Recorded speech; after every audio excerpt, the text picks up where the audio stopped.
Joy. J-O-Y. Disappearance. D-I-S-A-P-P-E-A-R-C-E.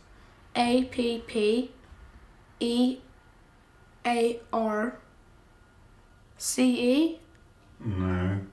A-N-C-E. Yes, well done. This is my son, Arthur. He has dyslexia. Jelly bean kids! About 1 in 10 people in the UK have it. Most of us understand dyslexia to be a disability, a problem with reading and writing.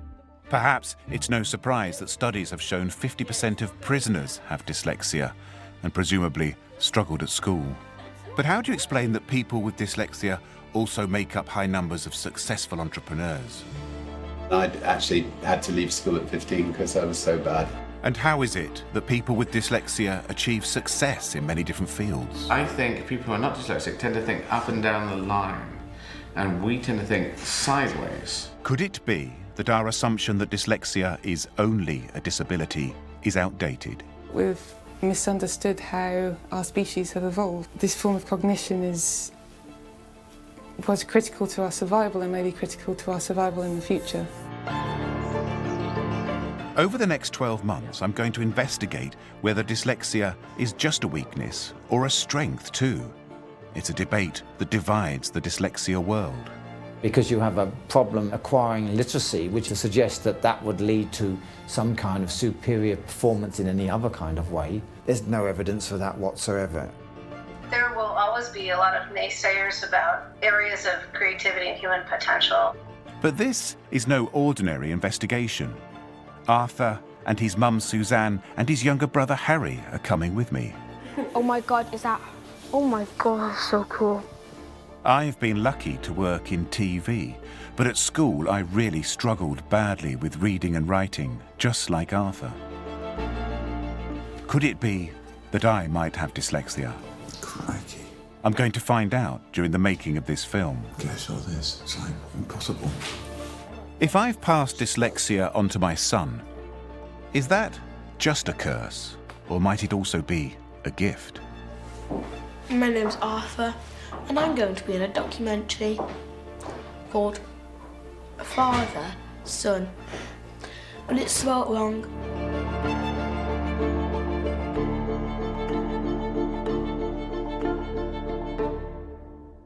Is it open now? Can you I see can me? see you. Press record then.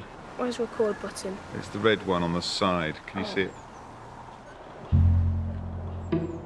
It's recording. Is it recording? Yeah. So can you see me? Yeah.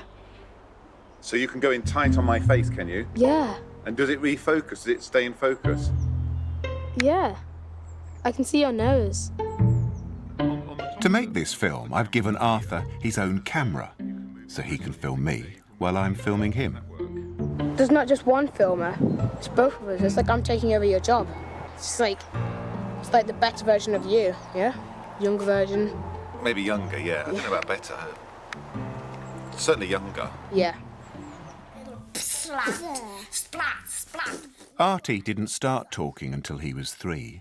Most children begin before they're 2. He couldn't remember any nouns, so all objects, tables, chairs and cars, were called dat. Hello! Beef and chip, something. On the sand. What do you think it could be? Made. Yeah. That's a hard one. Arthur was assessed for dyslexia when he was 9. The report showed he had weaknesses and strengths, the reading age of a 5-year-old, but the visual memory of a 16-year-old. What do we glean from this report about our son? So he's a smart kid. Yeah, he's a smart kid. I think that's what's really particularly frustrating for parents of dyslexic kids is that we know they're smart. You have to be the murderer. Be the murderer. In November, Arthur celebrated his 11th birthday. He faces a tough final year of primary school. Wait, the murderer has to be able to win. Wait, In the spring, he will sit his SATs tests, which assess the attainment levels of all Year 6 children across the country. Then, in September, he starts secondary school. but we're worried he might not be ready for it.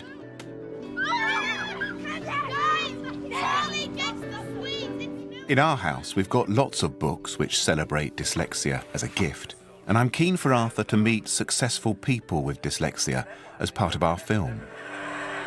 And the Austro-Hungarian Empire? Yes, all they did was slowly collapse like a flan in a cupboard.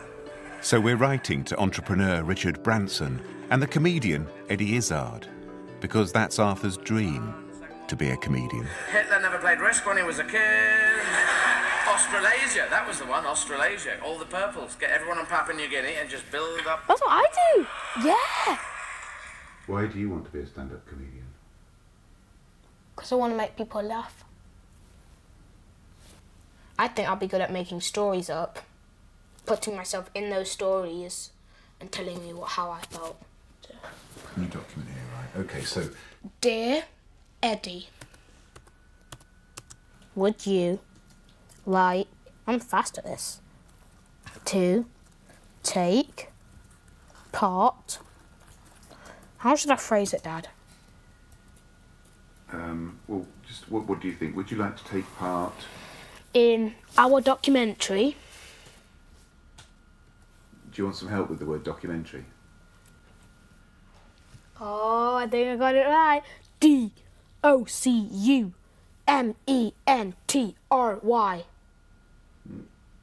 Nearly.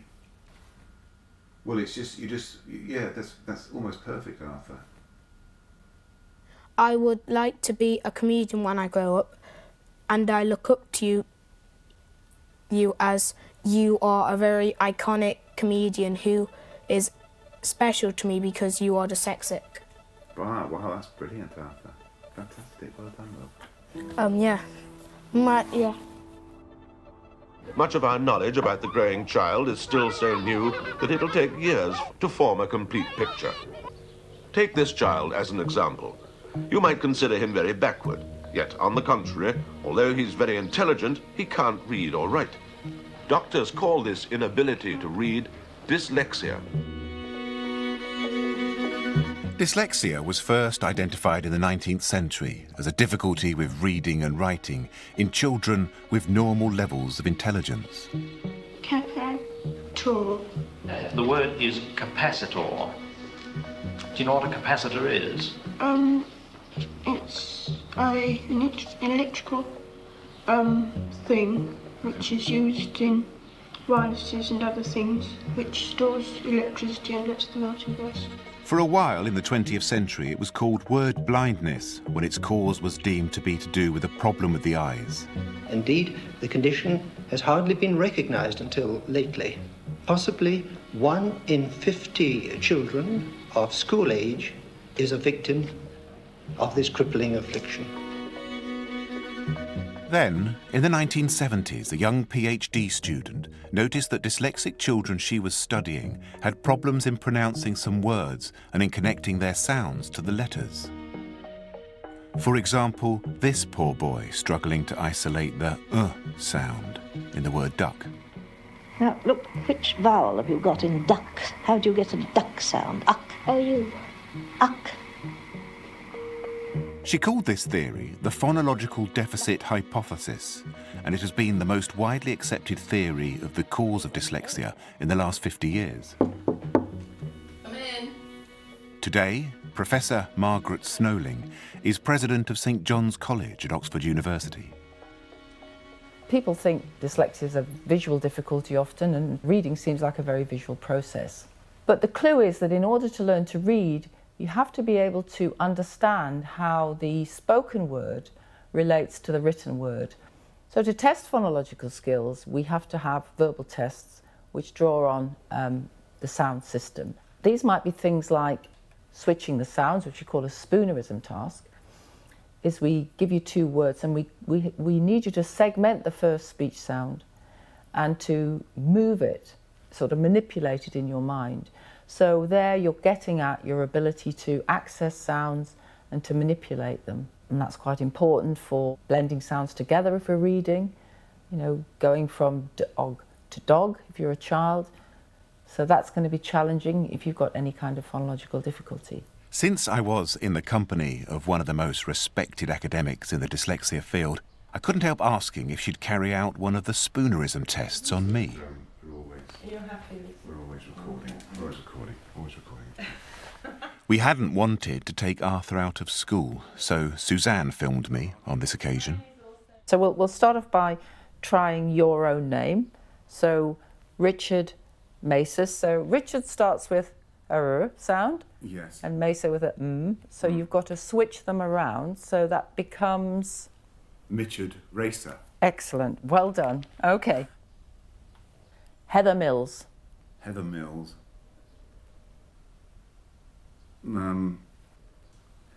Yes, yeah, I'm panicking a bit now. I can't even do it. I'll have to just... Heather Mills. Heather Mills would be Miller. What? Okay, let's try another. It's not appropriate for you to laugh. No, so can you just stop laughing? Oh, okay, and a couple more. Philip Sands. Philip Sands. Silip. Fans. Very good. Charlie Tonk. Charlie Tonk. Tarly Chonk. Very good. I get that right? You got them right, yes. Okay, yes, cool. yes. They were the hardest, the last two. Oh, were they? But you actually struggled more on the easier ones, given your profession and given your level of education. You were determined to get them right, but you were quite slow, and sometimes you made the odd error. You're slow but accurate. It's never a good thing to hear that you're slow, is it? I mean, unless you're a sloth or a snail. Or a snail. Yes. You know. Yeah. Not for a human. Maggie Snowling's test, or perhaps that should be Saggy Manoling's test, exposed a key vulnerability I've always felt, that slowness is acquainted with stupidity. On the evidence of her phonological tests, she thought I might well be dyslexic, but I will have to wait for my assessment to find out. Can you say uznat? Okay, so that's easy. So I'm going to make it... Here, in these hallowed halls, Professor Snowling is very much at the heart of the academic establishment. But she admits she's not really part of that burgeoning community of people who see dyslexia as a strength. I think that's an interesting thing. This one piece will make 52 layers. Watch on mobile devices or the big screen. All for free. No subscription required.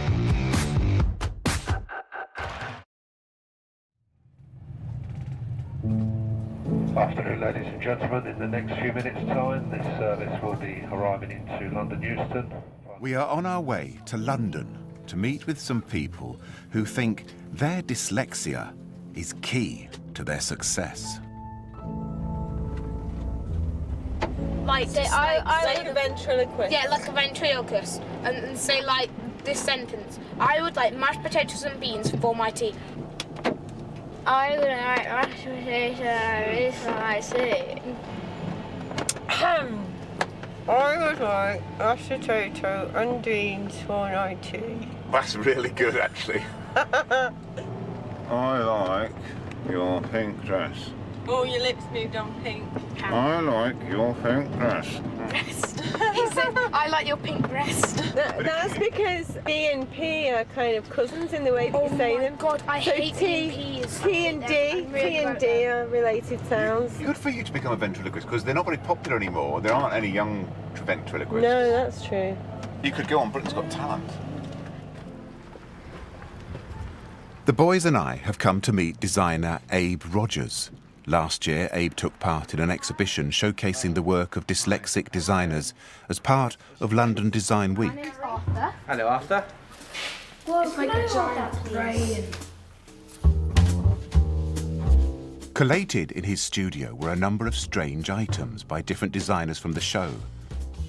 A vase that would change its position as the flower drank the water.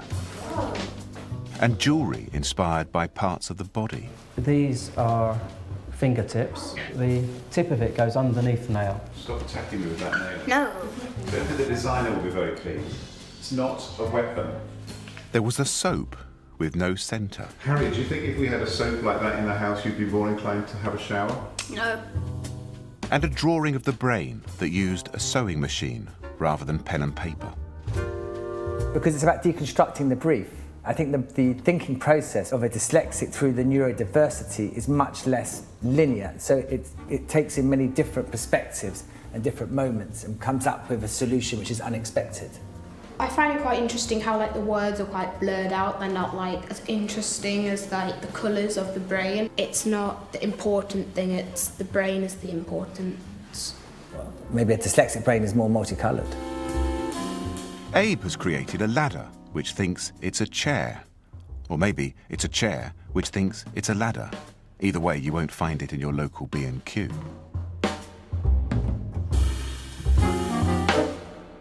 It is about getting a different perspective. So but there's nothing fixed. It's all. This is just resting on the wall, and it's just 4 moments of friction. But then it's also designed around the narrative of life. So you can put your sketchbook on here and pull that around and draw.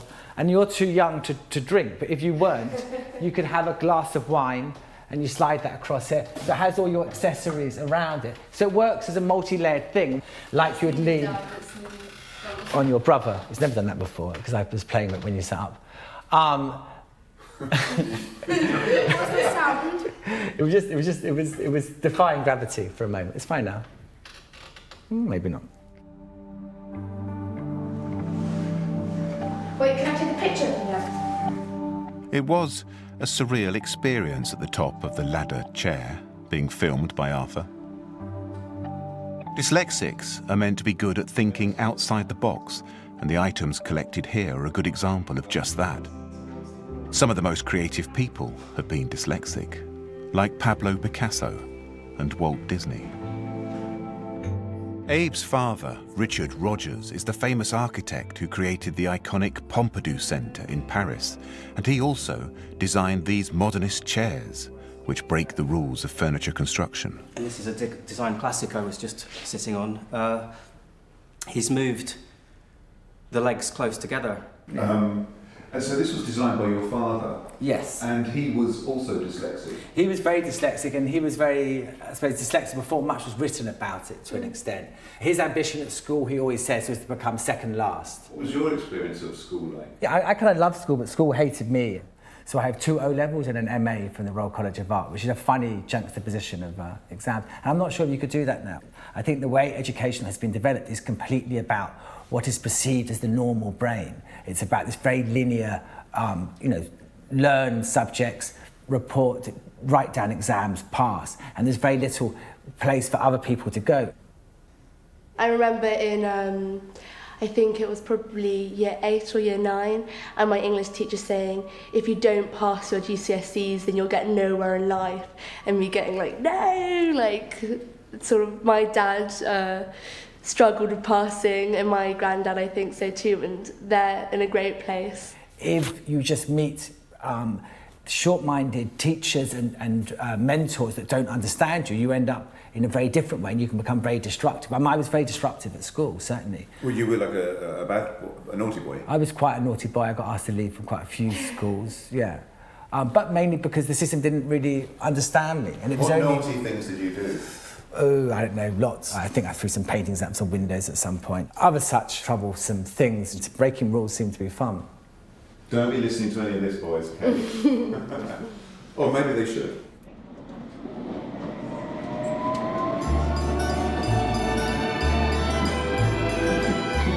Research has shown that dyslexia could be hereditary. In fact, in particular, passed down from fathers to firstborn sons. The success of Abe and his father would seem to back this up. And Arthur has a lot in common with me. We both appreciated the weird logic of the chair-ladder hybrid. He definitely has a different way of thinking. What did you think of the ladder? The ladder was interesting because like a ladder is supposed to get you to your destination, but this ladder was your destination. But like Abe's family, Arthur has not had a great time at school. I just want to go to high school. Do you? Why?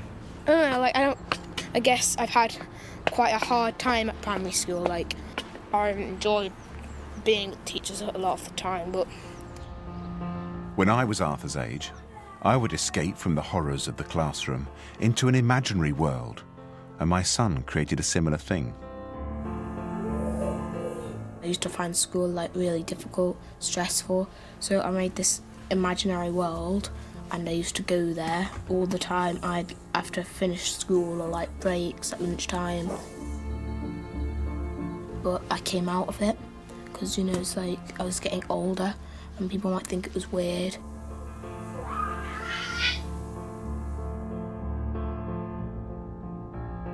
Okay, I've got these sequencing cards here. I want you to look at them and put them in order for me. And then Like Arthur, I had to work incredibly hard to learn to read and write. But dyslexia is not just about having difficulties with literacy. Bless you. Thank you. So to help my son, we've also recently started him with a speech therapist too.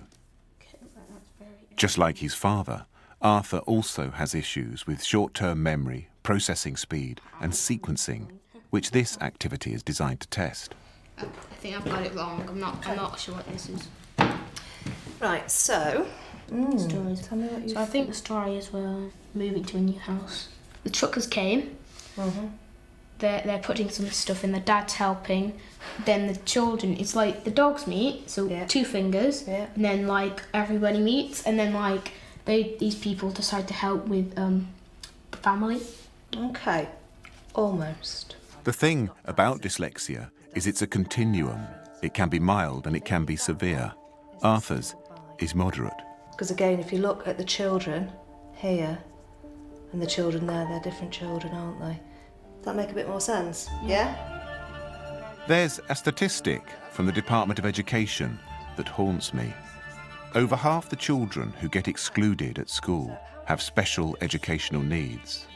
I imagine many of those will have dyslexia.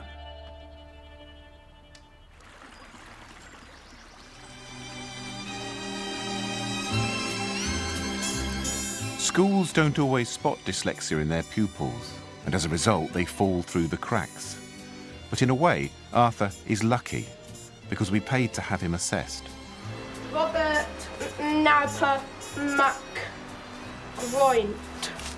McGregor.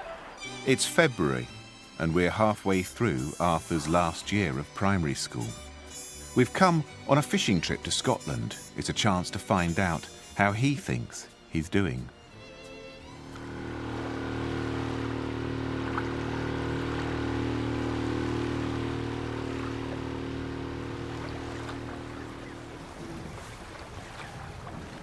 It's so cold. Keep the tension up. Keep the rod up. Up. I feel like an opera singer! Oh my god! Hold the rod up. Hold it up. Hold it up. Oh, it's just a small one to start with. You think that's small? That's not a small fish! You see the teeth. Look at these teeth here.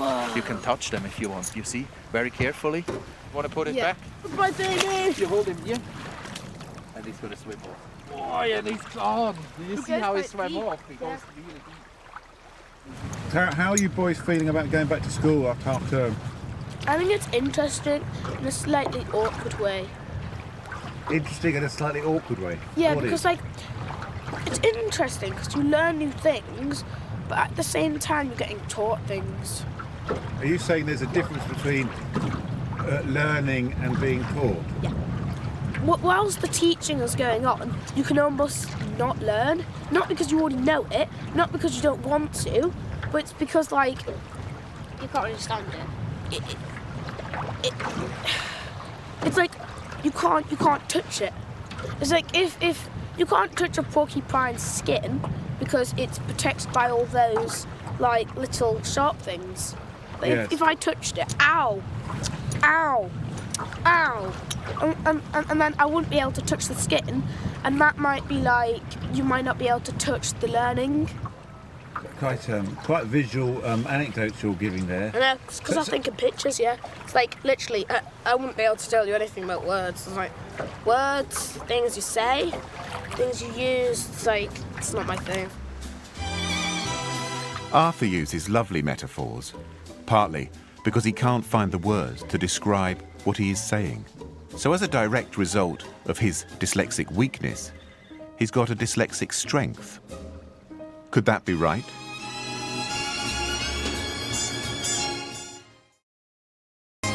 I'm on my way to meet with one of the most controversial academics in the dyslexia field. The head of psychology at Durham University, Professor Julian Elliott, believes the label dyslexia is misused. The question is, are some youngsters getting really expensive specialist help? But in a sense, why would that one and not all the other children? Yes, I think it is personal to some people, and that's absolutely His student, Brittany, has compiled research to back up this theory. the label is not helpful in professional practice in terms of what we're going to do next. But I wanted to ask him about strengths versus weaknesses. It seems plausible to me if you might have a brain that is weak in a certain area, it might have strengths in other areas. There's no evidence for that whatsoever, as far as I understand from the scientific literature. That because you have a problem acquiring literacy, which suggests that would lead to some kind of superior performance in any other kind of way, it just doesn't exist. It's a nice thing to have. It's a nice thing to be able to believe, because it kind of makes us feel good about ourselves, but sadly the evidence isn't there. But can't you take a leap of faith? Obviously the science is dragging behind us with the brain. I understand the brain, but the brain, everyone's brains are so different. No, because you compensate by avoiding the thing perhaps that you, or not spending so much time on the thing that gives you great difficulty, and you put your energies into things where you have strengths, and so therefore that would develop a strength, not because it's some kind of biological, you've got some biological advantage from the dyslexia or the reading difficulty that you've got, so much as that you are putting your energies into things where that problem won't get in the way as much. Do you agree with me, or do you agree with Professor? I'm going to use my Fifth Amendment right. I do understand Professor Elliott's point about compensation. A blind person might develop a heightened sense of hearing as a compensation for their lack of sight. But is that all that is happening when a dyslexic person is good at something? Of all the books espousing dyslexia as a gift, perhaps the most influential was written by a husband and wife from Seattle, Dr. Finette Eade, and her husband, Brock. Hello. Hi. Hi there. Their book, The Dyslexic Advantage, argues that dyslexic brains are wired differently to non-dyslexics, and as a result, have particular strengths. You know, I think that there will always be a lot of naysayers about areas of creativity and human potential. What you can say is that there are these intriguing studies that show that dyslexics outperform non-dyslexics. One of the studies they refer to in their book shows that dyslexic people did better than non-dyslexics in 3D tests. Because, of course, in the real world, where you've got things like architecture, you've got things like engineering, building, actual things, that's going to take a different kind of skill set. But if you talk about a paper and pencil test, it looks like they're either average or even below average in some areas. So yeah, it doesn't matter to me that you've got this one guy who says he doesn't believe in the strengths, because you know there are going to be more people who don't believe in the strengths. But it does matter to you if you find that you have them, and it does matter to you if you're a parent and your student has them too. Thanks ever so much for talking to us. Take care. Bye. Thank you for speaking to us. Thank Bye. you so much. Bye.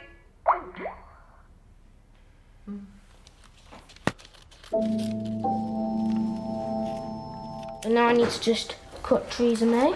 The dyslexia world has suffered from infighting for many years, with academics arguing over the causes and the treatments too. Dad, do you like it? What have you done? Football players' legs, a rugby player. And the truth is, much more research goes into dyslexia as a disability because it's still having a devastating effect on children in classrooms. The thing is, the newspaper is full of weird people, and like, you can just get them to do things. Do you know what you can also do? If you cut the words out, you can create funny sentences, can't you? Yeah, maybe.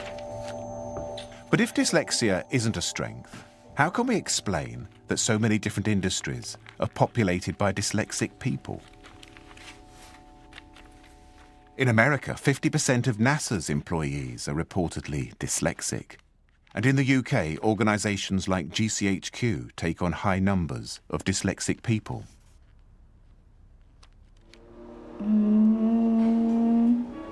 There it comes. Dun, dun, dun, dun. There he is in his red shoes. Sadly, such enlightenment didn't exist in the 1980s when I had an interview for a job in media sales. And as a test, I had to name as many things you could do with a frisbee in under 1 minute. I came up with some good ones, like eat your lunch off it and use it as a sledge. But after much deliberation, they told me I hadn't got the job because I was too slow. Mum and Dad are quite like me. I think Dad is probably dyslexic. Yeah. This must be the entrance over here, Arthur. I've brought Arthur and Harry to a giant lab in West London, which, just like NASA and GCHQ, employs lots of dyslexic people. This laser will go up through that optic. Whoa. The National Physical Laboratory is where things like light, weight, sound and time get measured with great precision. Oh my God. He's going to drive it. What? Oh my God, that's so cool. You see, the creative thinking of dyslexic minds can be applied to science too. Albert Einstein was dyslexic. It was like the first one's heavier. Yeah, and then it gets lighter. In fact, there are so many dyslexics here that they've set up their own group, which meets once a month. Is there something about the National Physical Laboratory that attracts dyslexics? There is a growing awareness that that is a resource that can be tapped into, and a resource which can be used to solve problems more efficiently. The science that I do at MPL is about creative thinking, and dyslexic mind is normally more associated to creative thinking. So it's not just about doing the same rote things over and over again. Part of it is about that creativity, and that is what I think my dyslexic mind brings to that. I kind of see things that maybe other people wouldn't have been able to compare the data in a certain way. So it allows me to kind of make reports that others wouldn't very quickly, just because I'm thinking about it in maybe a different way to what they would have. Having a non-diverse workforce isn't what science is about. You need that diversity to come at the problem from multiple different angles, and whether that's from neurodiverse perspective or just from a background perspective. If everyone in my team was the same as me, we wouldn't solve the problems. We need a variety of people there. So I find in school I don't know a lot of people who are dyslexic. The school I was at, primary school, there's over 700 children still. Not really, no one knows they're dyslexic. Or maybe their dyslexia isn't like a really big rash yet. Maybe it's a big rash when they go to, work, or maybe it's a big rash when they're in schools. Like, yeah. Sorry, I've got too many ideas. I really like your analogy of a rash. For me, my rash flared when I was in my second year at university. It's when you have that, realise you're struggling, you're trying as hard as you possibly can, and you don't seem to be making the same progress as your classmates. Quite a lot of the process is so negative as well. It's always identifying what you're weak at. It's never identifying what your superpower is at dyslexia. That is kind of what actually part of this process needs to be about, is saying, actually, it's not just what you're bad at, it's what you're good at as well. Yeah, superpower, totally. But also thinking outside the box, we call like being dyslexic. Watching these successful adults listening intently to my son made me aware how inspired he had become. The further we travelled into the dyslexic community, the more his confidence grew. It was as if we were becoming part of a movement of people united by the idea of positive dyslexia. Yep. We met a pair of academics who had devised an app to help spot the talents in dyslexic children early on at school. In my own view, the key aim for the educational system is to allow all children to develop to their strengths, so that by the time they leave junior school, they have a good idea of what they would like to do. then they will really take off and fly and won't actually have the trauma which besets many dyslexic kids early in school life and has a whole range of knock-on effects later on. We were guests at the world's first film festival for dyslexic directors. And we got to meet the dyslexic billionaire, Richard Branson. He's coming now, he's coming. Hi. So Arthur, this is Richard. Nice to meet you. Pleasure, great. He had some rebellious advice for my son about his forthcoming SATs. Exams it's all to do with facts and facts and facts, and if you're not good with the facts and you don't do well in exams, your parents will hate me for saying this, but don't worry too much about it. What are the things that you find that you're good at doing in life? Well, yeah, I want to be a comedian when I grow up, because I think my dyslexia helps me with making people laugh. You don't have any sort of set jokes that you tell people? I'm not very good at jokes, but I'm quite good at doing pretend boxing. Right. Let's see it. Yeah. Kind of like. That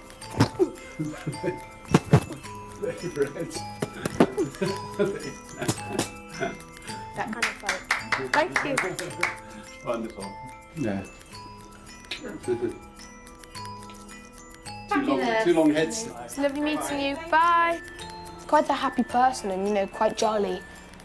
I quite like Father Christmas. But just a few weeks into Arthur's spring term, he came home after a distressing day in the classroom. In the past, we've been called by the school when he's punched walls and got upset. We know he's really struggled to keep up with his classmates. The school have told us he may not make the grade in some of his SATs, and we know his writing is a year behind what it should be. I can recall having similar feelings about my time at school.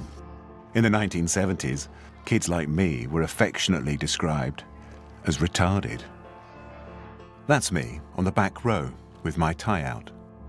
I was struggling so much, my parents put me in for an entrance exam at a small private school, which I failed.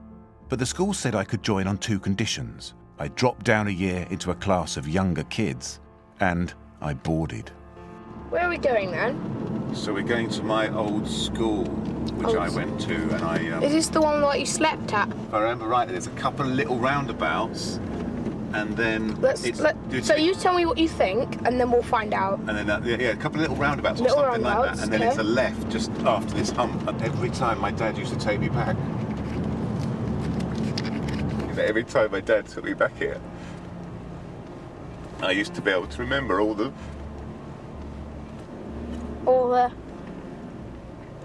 used to remember all the features on the road going down, because I used to hate the journey so much.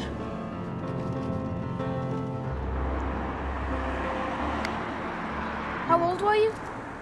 I was about 8 or 9. 8 or... okay. Do you think it helped you, or do you think it was a waste of time? I think it helped me academically, but it upset me at the time too. Do you think it's crushed you? Crushed me? Yeah, crushed your soul. I don't know about that. I wanted to tell Arthur about a strange event that happened every sports day at the end of the school year. The last race of the day was, on sports day, was a thing called the Odds and Sods race. Oh, what's that? Well, the Odds and Sods race was a race for all the kids who were differently abled, if you like, and I was always entered for the Odds and Sods race. There was an overweight kid, there was a partially sighted kid, there was... There's you were in it? There was me, and there was a kid with a club foot. And the 2 years I was here, I got entered for it both years, and I won it both times. It's quite politically incorrect, isn't it? Oh yeah, very. It's very discluding. Very discluding. The people who were in the odds and sods, you could have easily seen that they were different, and that's why they were excluded. So in this school, the odds and sods, the people in the odds and sods their weaknesses stand out, but the people who weren't in the odds and sods, their weaknesses don't stand out in school. And I think that's how it works, yeah. So I see the point you're making is that everybody in the school could have been an odd and a sod. Yeah. Arthur often surprises me with the things he picks up on. There is something very emotionally intelligent about him. And it's suggested this is another dyslexic trait. But perhaps Arthur has benefited from knowing that he has differences, and that's given him a valuable perspective. It would have been so nice for me to have known what was making me different in 1977. So 40 years later, I'm arriving at a house in Warrington where a dyslexia assessor called Bernie Gartside is going to help me find the answer. Okay, so first of all, so this one's matrices. We're looking at where you make links and patterns. The test for dyslexia involves quite a few different things. Okay, shot this. Just get a quick shot of this. It's like impossible. So we've got 1, 2, 3, 4. There, which one of those completes the picture of this? I was tested for visual memory and spatial awareness. So it's like that. Are we near the end? No. I was drilled on phonics. Say popcorn. Popcorn. And again without the pop. Cool. Say always. Always. And again without the or. Ways. Say faster. Faster. Without the s. Fatter. And finally, examined for reading speed, silent reading, and coordination. Okay, right. When the test was over, Bernie sent me into the garden while she totted up my scores. My main concern is my son. He's got a lot of qualities I never had, but he's also got some difficulties, so that's the thing.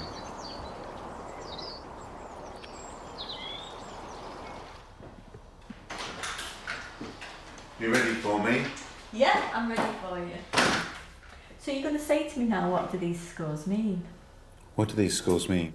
So you're a little bit in the middle here because you do have a specific learning difficulty, but at this moment in time, I wouldn't characterise as sitting within the dyslexia boundary, mainly because you've got such really good compensatory strategies and you've got such good skills. If I've developed compensatory strategies, which obviously I've developed over my life, would the chances be that if I had sat this test at age 8, would I have come up as dyslexic then? If you sat this test at a younger age, then obviously you won't have developed as many skills.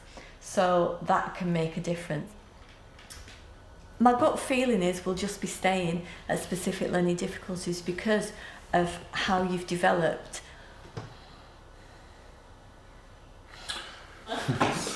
Yeah, I think you have a lovely voice there. Well, it's been great to meet you. Yeah, no. Thank you very much. Thank you. Down. Thank you for your time.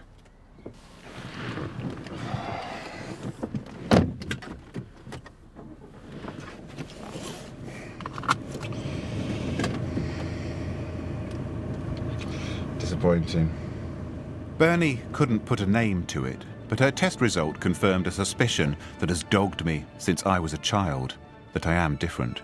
And more importantly, now that I know I have a specific learning difficulty, it's highly likely that I've passed it on to Arthur. But the question still remains, is that just a bad thing, or could it be a good thing too? Tomorrow is the start of Arthur's SATS tests. Night, Harry. Good night. Sweet dreams, Artie. Don't let the bed bugs bite. Or lay eggs in your brain. Or what? Or lay eggs in your brain. All right. They'll get into your skin, slowly creep up your spine, then devour your brain and eat your nose. Sweet dreams to you.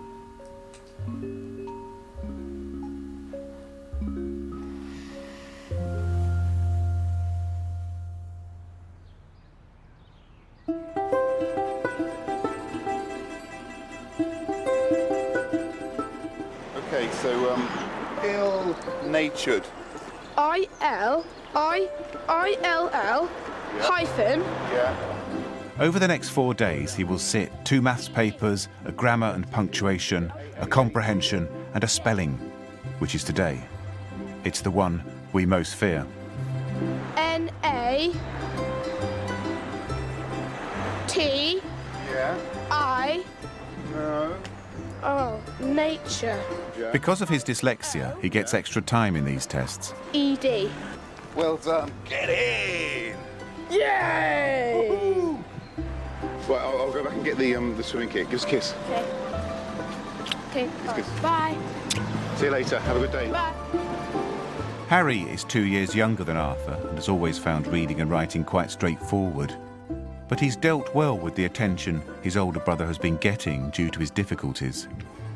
Did you feel a bit fed up about Arthur getting all the attention, love? Yeah. You know, I don't really mean it when I say it, but sometimes if you just say it to yourself, she's going to get loads of attention and treats because of a test. It sort of sounds a bit weird, and then when it comes to it, it's actually really important. Oh, he's coming out. I don't know what it was. What was it? I don't think it's useful. U-S-A-L-L-Y. How was it, love? Yeah, it was okay. How many marks did you get? Did you think you did well? Yeah, it was alright.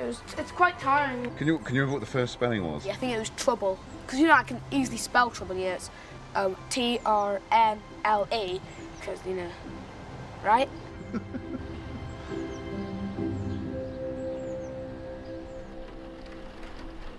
Towards the end of the week, Arthur had a bad experience in his SATs during a maths reasoning test. He said he got upset and couldn't concentrate. For Suzanne and I, it's raised a dilemma whether to tell him if he hasn't done well when we find out in a few weeks' time. He's entering a new phase of development, and so I don't really want him to have this self-image as a failure. I don't. As if we just were to say to him, we're not going to even discuss the results because it's not important, then in a way we're sort of protecting him from that. I tried to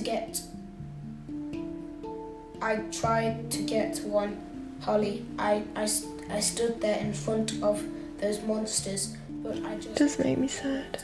I couldn't. You just want the best for your children. You want to put them in an environment where they're given the same chances as other children. I know dyslexia is known as a special need, but for me it's a difference. But I'm not going to label him as a failure because he's not.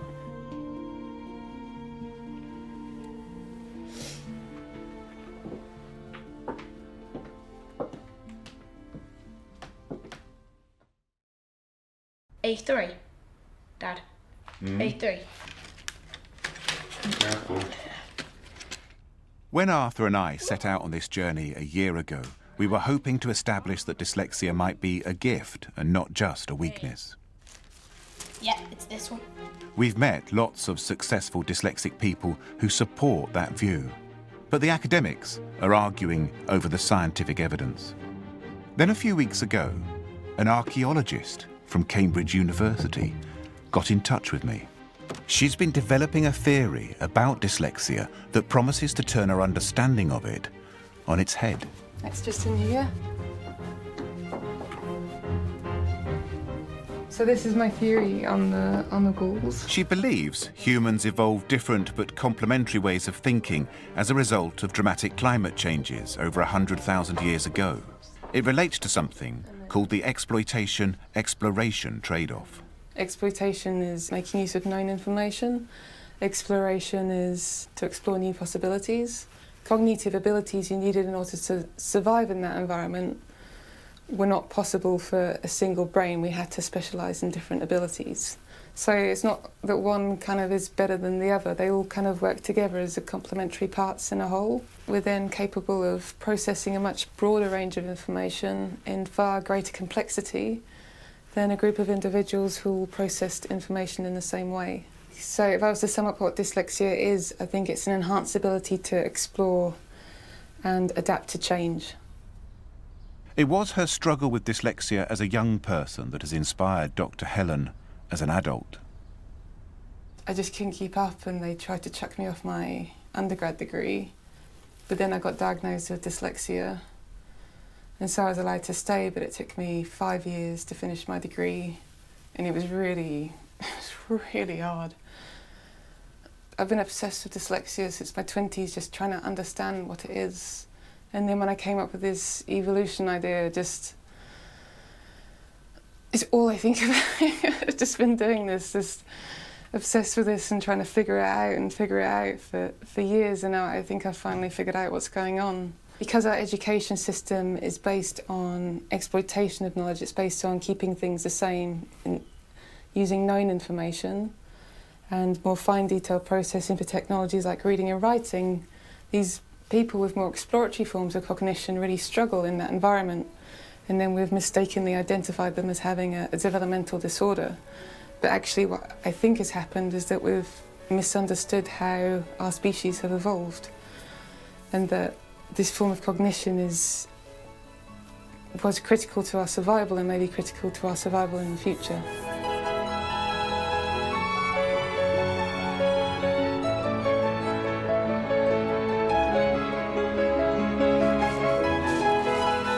I much prefer to see my son as a wonderful ingredient in the successful evolution of the species, rather than just someone with a faulty brain. But you may be wondering why I've been so bothered to know whether dyslexia is a gift or a curse. Well, it's because it's a label, isn't it? Oh, come on! I don't want Arthur to be encumbered with a label that is only negative.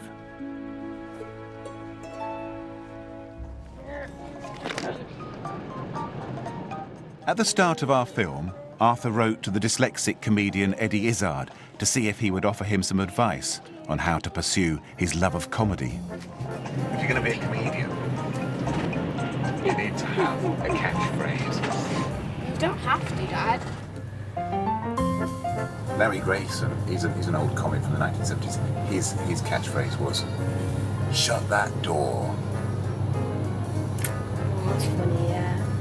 Yeah, I like that one. Oh, yep, here. Yep. Today, we're meeting him in central London. Can you go in? Yep. You coming, or? I think he's in there. Hello. Hi, my name's Arthur. Hello, Arthur. Do you want to come in? Yes, thank you. Come in with camera as well. Thank you. So, what you want to talk to me? You want to ask me something? Well, I'm dyslexic, and you're dyslexic. Yeah. And I kind of want to be a comedian when I grow up. And therefore, what? Do you want me to tell you how? Yeah, what inspired you to be? Well, I think the comedian thing is linked. Well, I think dyslexic people are more creative. You see, because I think people who are not dyslexic tend to think up and down the line, and we tend to think sideways. We put weird connections together. Yeah, I think it's. I do stream of consciousness, and I try and control it, because then members of the public can react to it. But I know that mainstream members of the public don't get my stuff at all. Yeah, I think what I like about being a comedian is kind of like the ideas to do with like so the creativeness, really. Right. And like the different characters that you can like play with. Because I used to walk around in this imaginary game and just putting all these different characters in and different worlds. And then I would actually, this is a little sad,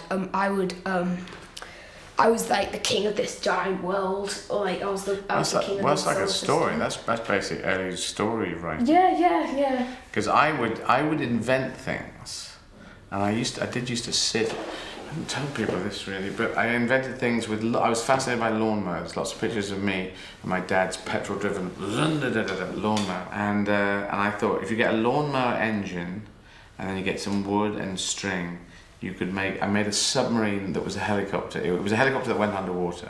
To be a comedian, you need to. Well, the way I do it is you tell stories and then you keep throwing the audience, because you head off in different tangents that they're not expecting. You connect things together. I had this bit of stand-up about whales, you know, whales in the sea, and they go, roar, and they think they're talking to other whales. And I said, maybe they're the DJs of the sea, and that was actually a song that they're doing, because they call it whale song, and that if you speed it up, it goes, and so that's a silly idea, but it could be possible, and those kind of connections, that's a thing which I think, you know, the average person just wouldn't look at that, because they just go, no, they're just making whale song. But I think dyslexia is a gift with negative things that go with it. Certain things you can't really do with it, certain things we can do. Well, good luck to you, Arthur. Nice meeting you. Nice meeting to you. Nice meeting you as well. And nice meeting you and you and you. Yes, and all many different people that we've all met. Cheers. It was great for Arthur to meet a comic icon like Eddie Izzard and see how dyslexia had played a part in his success. Nice. See you. See you.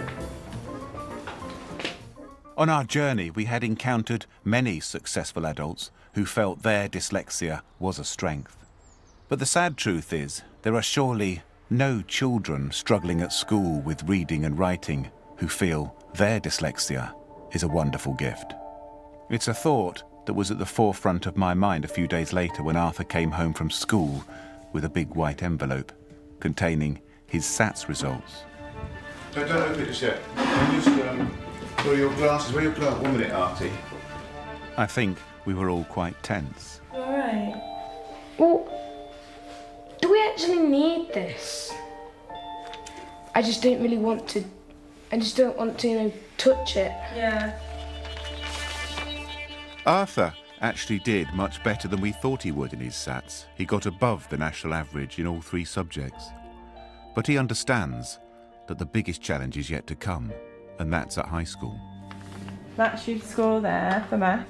Overall. Well done, love. Well done. You did incredibly well. Yeah. Arthur's general knowledge has always really impressed me. Encouraging others, myself included, to think outside the box. I'm sure you will continue to make good progress at high school. Good luck. We're so proud of you. It makes me sad reading those words. It makes me happy, sad, and yes. Yeah. Bittersweet, isn't it? You're proving to yourself what happens with hard work, haven't you? So we know what it takes. It's just a case of keep doing the same thing. Yes? Yes. High five. I'm gonna thrive at high school, hopefully. You will. It's like, this is like what I've done in primary school, right? And then in high school, I'm gonna like double this. Yes. It's the, you know, like those seeds that attach onto body. It's like a new metaphor now. Like my seeds haven't been taken from a dog for a very long time, so they're very dry and lonely, and they've never been spreaded. You know, so and then when I go to high school, the dog's gonna come past, and all the seeds gonna, you know, lock onto its fur, and then suddenly they're gonna fall off, and then they're gonna grow back into big trees, normally weeds, but okay, big trees, and then they're gonna, you know, blossom there, and that's where I'm gonna end. Yeah. Yeah.